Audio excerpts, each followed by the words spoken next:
Hey Queens, welcome to the Sister Circle podcast, a podcast dedicated to providing candid conversations, information, and resources regarding women's health, mental health, motherhood, and wellness.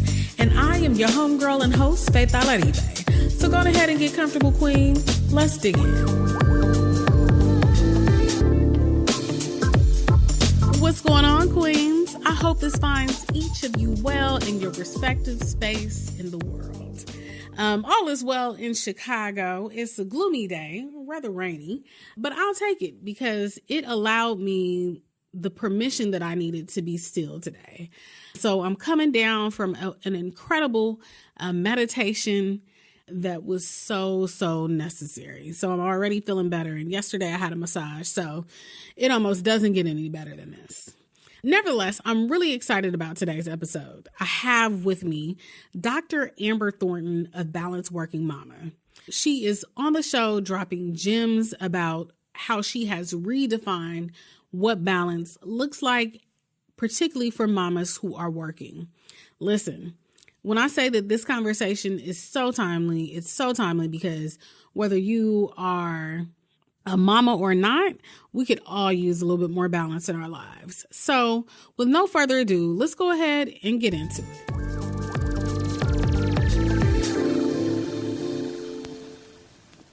All right. So today I am incredibly excited to have Dr. Amber Thornton with us today. So listen, let's just go ahead and get into it. So Dr. Thornton, can you go ahead and introduce yourself to the audience and let us know who you are? Yes, so I'm happy to be here. I'm very excited about this. So my name is Dr. Amber Thornton. I'm a clinical psychologist. I live in the DC area. I've been a psychologist for about 5 years now. And actually within the last year or two, I ventured out, started my own consultation practice. And what has come of it is something called Balanced Working Mama. And so what that is a place and a space to help working mothers to better balance their work, motherhood, and wellness. And so with that, I am the motherhood wellness consultant. I also have a podcast called Balanced Working Mama, and it's really just become like one of my biggest passions and joys. I love working with working mothers, especially working mothers of color and millennial women, just learning how to completely redefine what balance actually looks like for them and just living it. So that's me. I also have a 18-month-old, and at the time we are recording this, I am pregnant with our second one, and she's due in April. So just good stuff happening over here. That sounds real good to me. Yes, Mama. Yes. So awesome. So tell me this. You've been a practicing psychologist for the last 5 years. Yes. What led you to this work? Well, so I, like you said, I've been practicing for about 5 years. But I knew I wanted to be a psychologist when I started college. And so I've been in school for a long time. I went to college and I had to go to grad school. But when I was in college, I knew I wanted to be a psychologist. And initially, honestly, what it was me wanting to help give back to the Black community in some way. I just didn't know how. And, the funny thing about life is that you kind of evolve as life, just goes on. And so that involved to me being in the place where now my passion is working mothers of color. And for that specifically, the thing that got me to this is me becoming a mom and realizing that I still wanted to do all the things that I love and that give me joy. I don't know about you, but I know for me, I at one point didn't think I wanted to be a mom because I was just so afraid of it taking away from me, as in like my personal growth that I worked so hard for in my 20s and my development, my passion, my drive in my career. So I had to really figure out like, okay, well, how are you still going to be the person that you are and you love and be a mom? And that's how Balanced Working Mom came to be for me. It was honestly just started out as like, I've got to do this for myself. I feel like I've got a good grasp on it and I want to help other women do this too. That's awesome. And, you say you have a good grasp on it. So in addition to the work that you're doing with the Balanced Working Mamas, you also have a full-time job. Is that correct?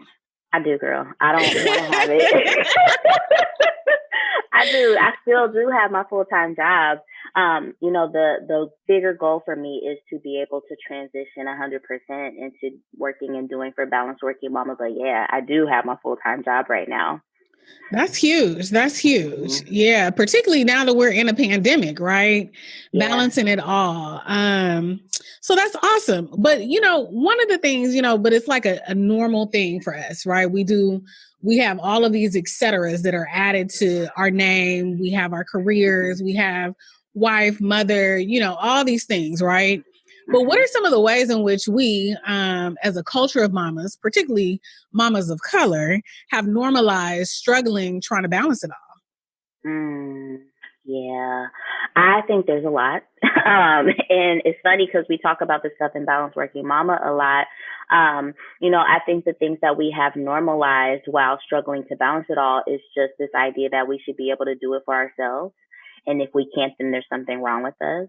And we know that that's not true, but I feel like we have like almost silently normalized that. Like, I think most of us can probably remember a time where we probably needed some help with doing something, whether it's around the house or at work or with your kids, but you chose to try to do it yourself a little bit more before actually going to get the help. And I feel like we, especially as Black women, we tend to normalize this idea of I need to be able to do it on my own, and or this idea of no one. I don't want to burden people. I don't want to ask for the help because I don't want to be a burden. But honestly, I think society puts that pressure on us too. Society often looks at Black women as the strong ones. Right, and, while that's a nice sentiment, it's nice that people look at us and think we're so strong, but like we're human and we need help. We have pain. We struggle sometimes. We can't do everything. And so that's something that I've seen be normalized that I want us to discontinue. This idea that we can't ask for help, or we don't need the help, or we've got to work a little bit harder before we really are worthy of the help. And, I think about having grown up in a single parent home. I think that, I remember one being like a latchkey baby, but then I also remember my mom, she was a social worker for like 36 years before she retired. And I just remember like her looking tired, being tired, trying to raise a young woman, but then also trying to raise a young man as well on her own. Yeah. And like, I remember, by the time that she would come home, so I'm going to take a bath and get in the bed, right? And it's like, the inability to really be as present as you would like, because you are trying to balance it all, trying to keep a roof over, your head, your kid's head, and like all of these things, right? But it was something, it's normal. It's like it's almost this given thing that, the struggle, they say that the struggle is real. It is real. But to be truthfully honest, I came to a point in my own career, my own life, where it was just like, if I ain't got to struggle, I don't want to struggle. I don't want to normalize that. What I do want to normalize instead for my daughters is that I want to normalize taking care of myself. I want to normalize, not just saying you can be anything that you want to be, but actually giving them an example of what that looks like. So, yeah. I love that. Thank you. I love that. And that resonates with me because I actually just recently talked about it on my Instagram, how I just found out I'm going to be having a daughter. And it was kind of like shocking to me because I always just saw myself as being boy mom. Like I just thought I was going to have a whole bunch of boys. I don't know where I got that from. But now thinking about having a daughter and raising another woman, what I want to model for her and exactly what you said, I want to be the example that she can look up to. Because similar to you, my mom was not a single mom, but my mom was doing everything in the house. And you could tell that she was tired and exhausted and just kept going and going and going. And it was just like, it's bittersweet because I love, what my mom did to get me and my brother to this point. And I wish that she had more opportunities to just relax and take care of herself. And I wish she knew to do that. And I want to be that example for my daughter too. So that really resonates. As Black women, it's like, oh, taking care of yourself. It's more than going to get your hair done. It's more than getting your nails done, right? Like, what does like taking care of yourself really look like? Yeah. But, I think that this kind of segues into my next question for you is, I think that as women of color, like we normalize so many different things. And so when burnout is on the brink, right? We may not know that it is actually burnout. So what are some of the signs that actually point to a possible burnout?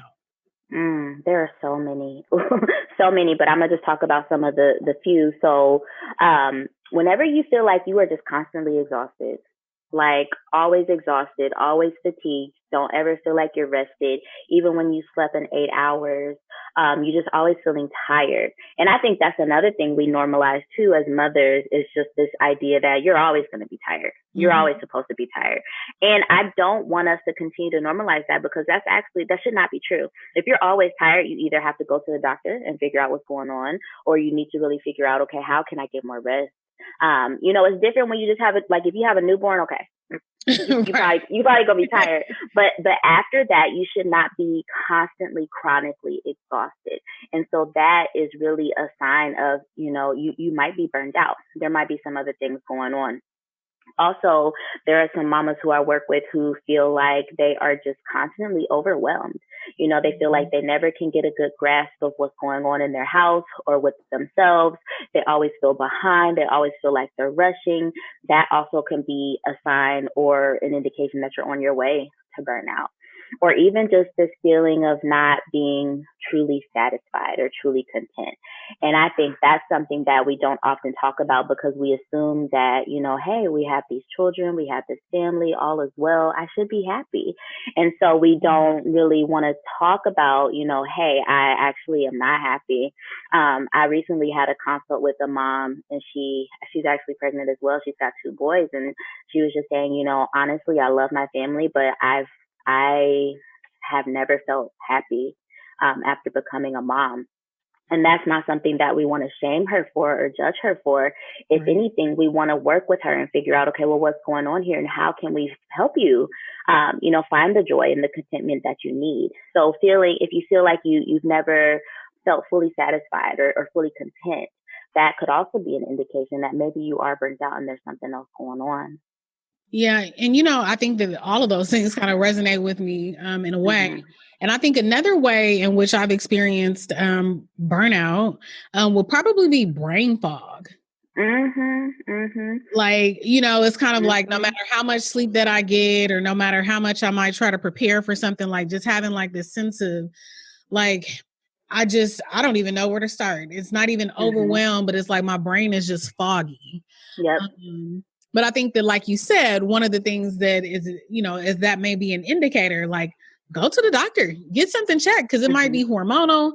It might be a number of different things that may be going on with you. Absolutely. Absolutely. Especially if you just had a child or if you're still like kind of postpartum or the first few years. So many things are still going on with our bodies. Always go get checked, go to a physician and actually get that checked and or see a therapist, work with a motherhood consultant. There's so many things that we can do to help. Yeah, absolutely. And, I think that it's like, oh, but I went to my doctor, my 6-week checkup, right? It's like you have this baby, 6 weeks comes and it goes. They ask you a list of questions. And then after that, everything's supposed to be all good. So it's important to really, have that type of a plan in terms of, getting a physician to check your hormones and then also having like a therapist on hand to have someone to consistently talk to as well. Absolutely. You have a program, right? The empowerment program. Yes, Empower Wellness Program.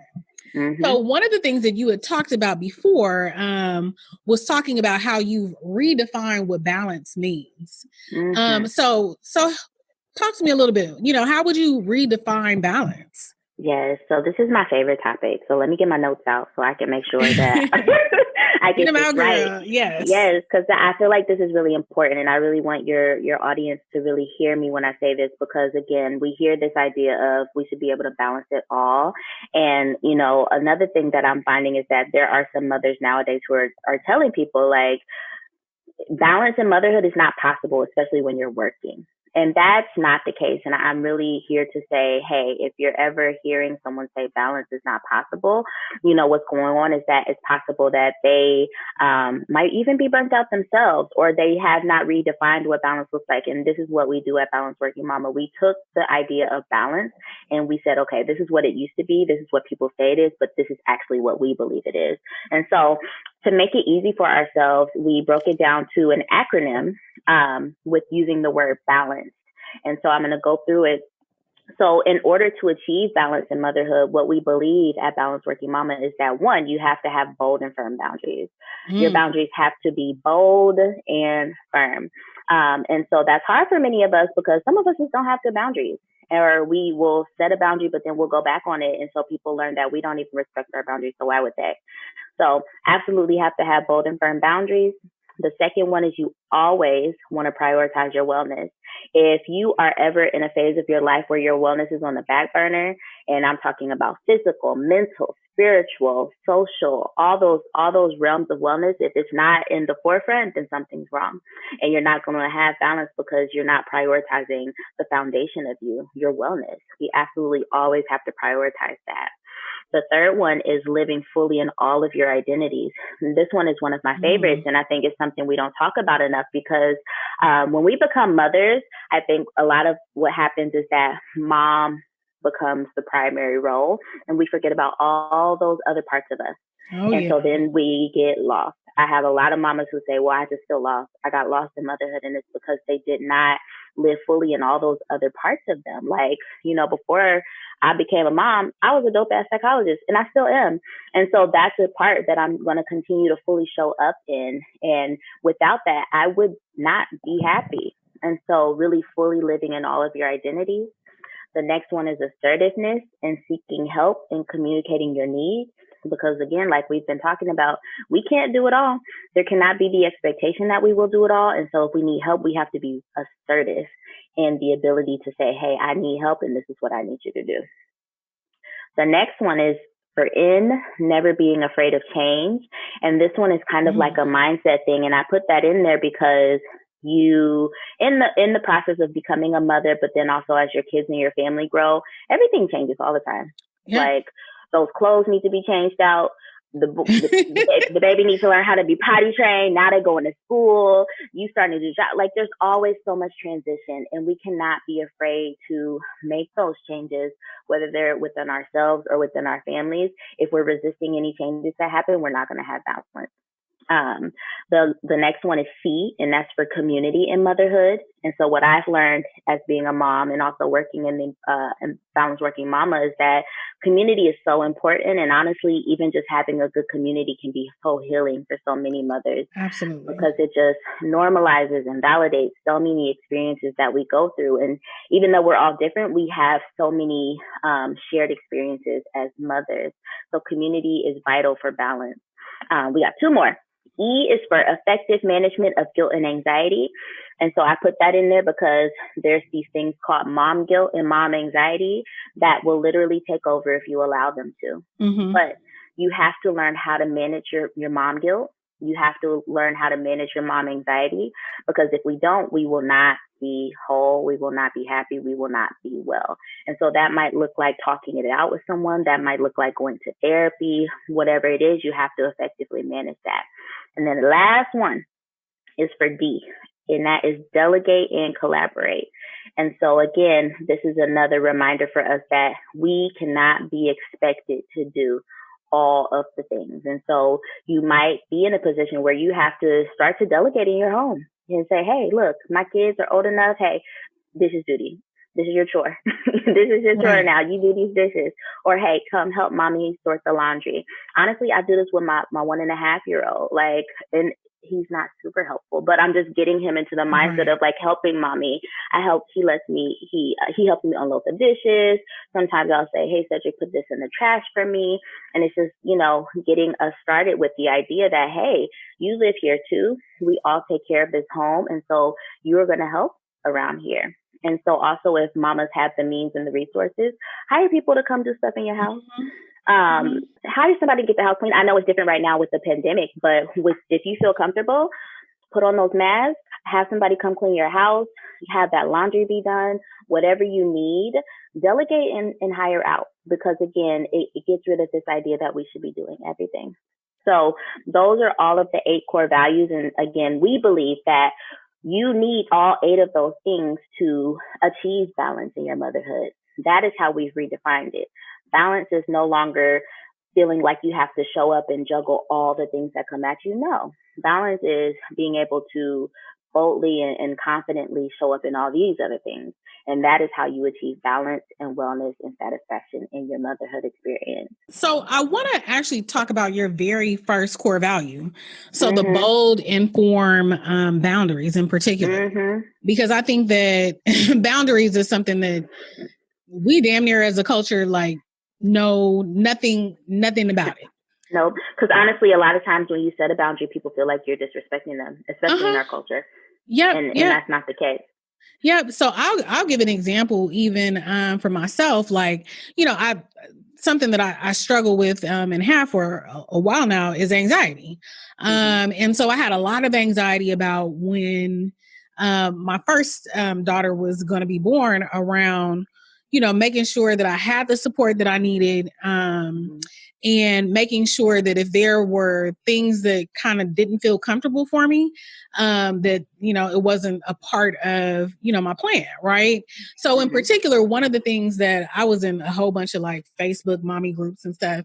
And like, one of the things that really resonated with me, someone said like, make sure that you have the support spread out, that not everybody is there, right when the baby is born, but instead like spread it out. Right. And so I was so incredibly grateful that like my community showed up and showed out for me. So, by the time I went back to work at like 5 months, I had about 8 or 9 folks, family and some of my best friends who came out and supported me, whether it was, 4 or 5 days or a week or 2 weeks, Yes. But one of the things that I also wanted to do was make sure, because I had a scheduled cesarean, I would be in the hospital for about 3 to 4 days. And so my daughter was also born 2 days after Christmas. And so it was important for me that like, I wanted my husband there with me.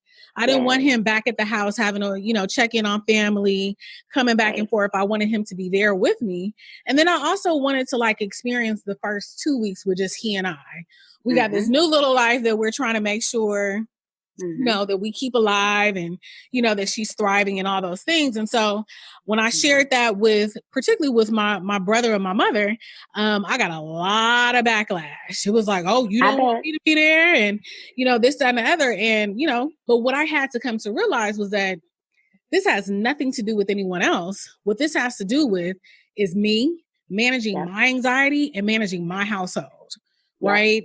And so that was a boundary that I put in place. And it's one that I do not regret. And so, because of the fact is that it had nothing to do with them. It had everything to do with me and making sure that I was comfortable with what was going to take place. Absolutely. Absolutely. I love that. And I love what you said. Like, this has everything to do with you and what you need. You just had that baby. This is your child. This is your household. And if you're not well, it's not going to work. And so I think that people around us have a hard time putting themselves aside. And that's not our business. You know what I'm saying? Like, I honestly had a very similar experience where a member of my family also took it personally that I did not want them to be present during the delivery. But it was just kind of like, hey, I hate that you feel bad about this, but this is what I want. I'm having this baby. This is my family. And so, we can talk about how you can be a part of it in a different way, but I'm putting my foot down here. And so I think that, it's tough because like you said, it sounds like it kind of did something to the relationship for you and your brother, but you don't regret that decision. And it sounds like you would do it again. And so that's exactly what we have to do. We have to be okay with people being upset with us when we enforce our boundaries, because our boundaries are for us. I think that one of the other kind of core values that really is standing out to me has to do with like assertiveness and communicating your needs. I think that is like, that's crucial. So talk to me, or can you give me an example about around what that might look like? Yes. So honestly, I'll give you an example of my own life because I think it just demonstrates that, yes, I am helping moms with this, but I'm still a work in progress myself. And like, while I want moms to understand this is for me too. And so I think assertiveness in communicating my needs is something that I'm always working on as well. I've gotten a lot better, but this is one very present example. This came up last night. So for me, what I've noticed is that, I do have my full-time job. I have my toddler. I am pregnant, and I now have a business that's doing really well. And so what that has meant for me, what I'm realizing in the last month or so, is that I don't have time to cook nutritious meals for myself anymore. Like I'm really struggling with that right now. I'm grateful that my husband cooks for himself and my son, because he's like the cook in our family. But, we kind of got into this rhythm of, hey, he does for them. And then I just do my own thing because I'm a vegetarian. And so it worked well up until this point, because, before what I would do is meal prep for about 3 hours on a Sunday, and then good, I got all my meals. But now those 3 hours on a Sunday are devoted to my business. And I love that. I'm happy about that. But then I'm like, okay, well, what about my food? And so it came up last night where I was really frustrated that I was up late trying to make this little meal for myself, and I knew it wouldn't last me through the week. And so my husband was like, why don't you just ask me to cook for you? He was like, I love to cook. I've asked you about this before. We talked about this. Why are you putting yourself through this when you could have just asked me? And to be honest, everything that went through my head was a lot of guilt about not being able to do this anymore. It made me feel like, oh my gosh, I'm not doing all that I can. Here's the example of me right now trying to do a little bit more so I can make this work, when really I have a very supportive partner who's looking at me in my face and saying, girl, I'll cook for you.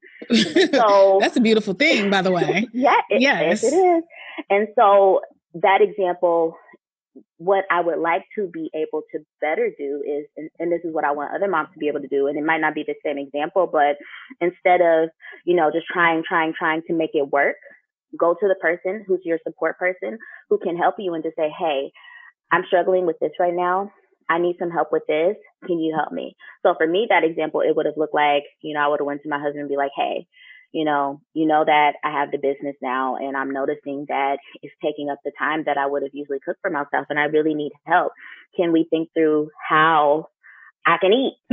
And we sit down and figure it out, whether it's us purchasing some HelloFresh or something and having them deliver, or whether it's you actually cooking for me. I need help. And so, boom, that's a perfect example of how that showed up in my life recently.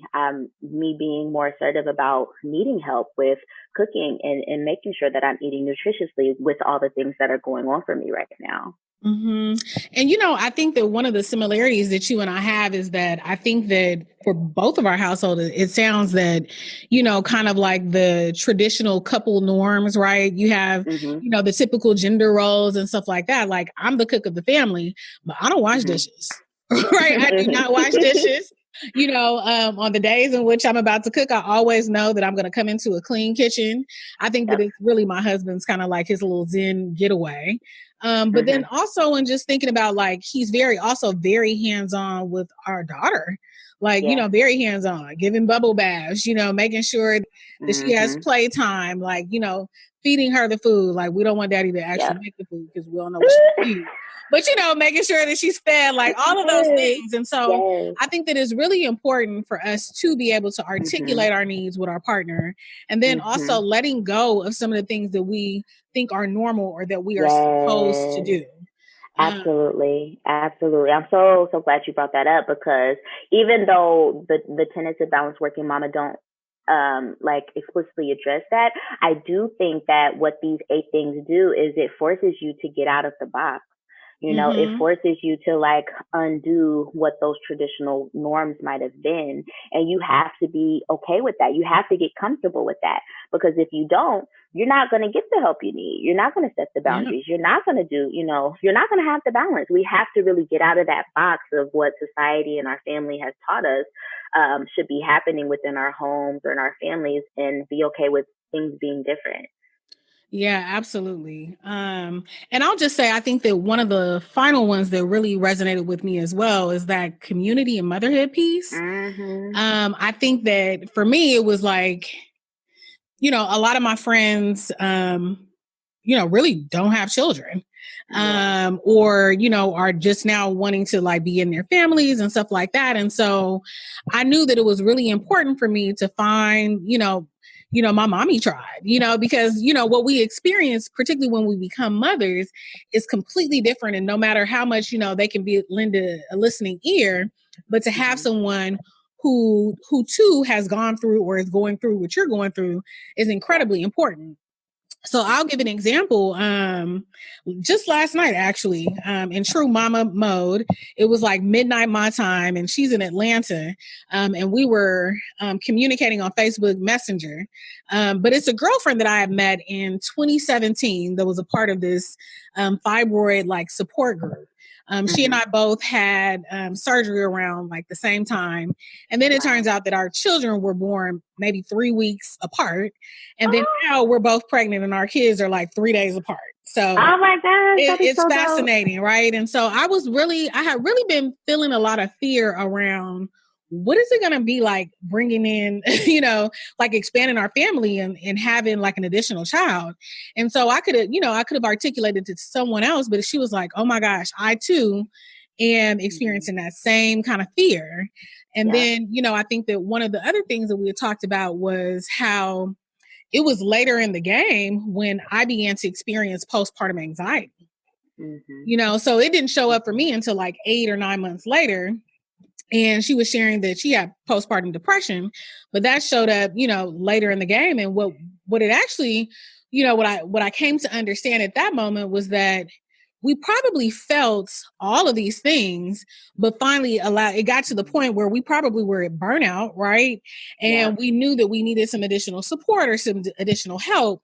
And Mm-hmm. then that's when we were finally able to say, oh, I think I have X, or let me go get the Mm-hmm. help and let me get, someone else be able to identify what it is for me. And so Yeah. in knowing kind of like the signs, if you will, I think that allows us to better prepare moving forward to ensure Mm-hmm. that that doesn't happen again. But Mm-hmm. in that same vein, I think that it's important to have things in place like your empowerment wellness program, so that you do have a space or this community in which you can, tap into and get the supports that you need as well. Yep. And so with that, I'm really wondering, like, can you talk to me a little bit about what is your empowerment wellness program and exactly who is it Mm-hmm. for? Yes, absolutely. So the Empower Wellness Program is a 6-week program for working mothers. And I love it so much. We first started in July of 2020. And so each season, we take 12 mamas to participate in the program, and I run 2 groups. So there's 6 mamas in each group. And what we do is we meet weekly throughout the 6 weeks as a group. And also everybody will have a one-on-one check-in with me. But then there's also accountability partner pairs that happen in the group as well. But really this group is for any working mother who feels burned out, to be honest. Any working mother who feels like they tried everything and they just feel like things are always going to be unmanageable. It's for any working mother who feels constantly overwhelmed or like they can never catch up. For any working mother who realized they might have felt lost and have lost themselves in motherhood. Or I know there's a lot of working mamas who feel like they just don't have any time at all for themselves or their physical health or other parts of their health. This is for them, because what we want to do is to be able to get them on a path where they can drastically transform their wellness. I think those moms are in a place where wellness has not been a priority for a very long time. And what the Empower Wellness Program does is it makes wellness a priority. Because at minimum, what you're doing is you're committing to coming to group every week for Right. 6 weeks. Like that right there is a commitment. It's also an investment because you're paying for it. And so it's like, I'm investing this in myself and I'm committing to this time. And that right there, like that alone, because how often do we commit a set of time for ourselves each week? Yep. Not often. And how often are we intentional about it? Not often. And so the group is just so helpful because mamas really leave the group really being transformed. One thing that we do in the group is something called a wellness assessment. And it's a tool that I created myself. And what we do is we do it before they start the group so that we can get a baseline of what their wellness is. And then they do it again when they finish the group. And so far, 100% of the moms have improved their wellness scores. And so, yes, I love it. Every time I see the numbers, I'm like, oh, look at this. Like, it works. It really works. And so they improve their wellness, but also so many of them, when they talk about the experience, they feel more empowered to keep it going. It's kind of like, okay, I'm on a decent path now. I'm on a much better path. I feel more confident to know that motherhood is manageable, or I don't have to just totally sacrifice myself. I know I can continue to take care of myself. And also they leave a community. Like, you are meeting and connecting with 6 moms in the group each week, but also there's a whole other group. And so at the end, all the groups meet, but then there's this community called Balanced Working Mama, and you can tap into that as well. I love it. We typically do them in January, April, July, and October. And so, depending on when mamas are hearing this, they'll just know that, hey, there's probably an Empower Wellness program happening the start of January, April, October, and I'm missing a month. January, April, July, and October. Awesome. And so, for the listeners who want to follow Dr. Amber Thornton, how can we connect with you? I spend a lot of time on Instagram. So you all can most definitely find me on Instagram at Dr. Amber Thornton. That's DrAmber Thornton. We also have an Instagram for Balanced Working Mama, and that's just at Balanced Working Mama. But also, if you're wanting to learn more about the Empower Wellness program, you can go to www.balancedworkingmama.com. And then lastly, we have a podcast. So we have the podcast, and we're in the 3rd season, and new podcast episodes are released every Monday. Yes. Well, thank you for dropping that gem and all of the gems that you've dropped on today. And I really hope that, listeners take advantage of your program and take advantage of, just the wealth of tools to add to their toolkit so that they can be empowered in, different parts of their lives. So thank you, Dr. Amber Thornton. I'm so incredibly grateful to have had you as a guest, and we'll be in touch. Thank you, Queen.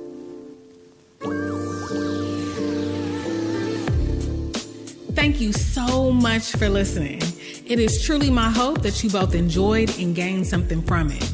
And if so, be sure to share this episode with another queen that could benefit. Also, if you are willing and able, please leave me a 5-star review wherever you consume your podcast. That is how we spread the good word, y'all. And in the meantime, be sure to follow us on all social media platforms at the Sister Circle Podcast. And be sure to check out the website, thesistercirclepodcast.com. There you can subscribe to our mailing list to ensure you get reminders about when new episodes drop, and receive our monthly newsletter that's filled with great resources. You can check out our show notes, resources, and blog. And you can send me a message if you want to be on the show, have an idea for the show, would like to collaborate, or sponsor the show. With love, Faith.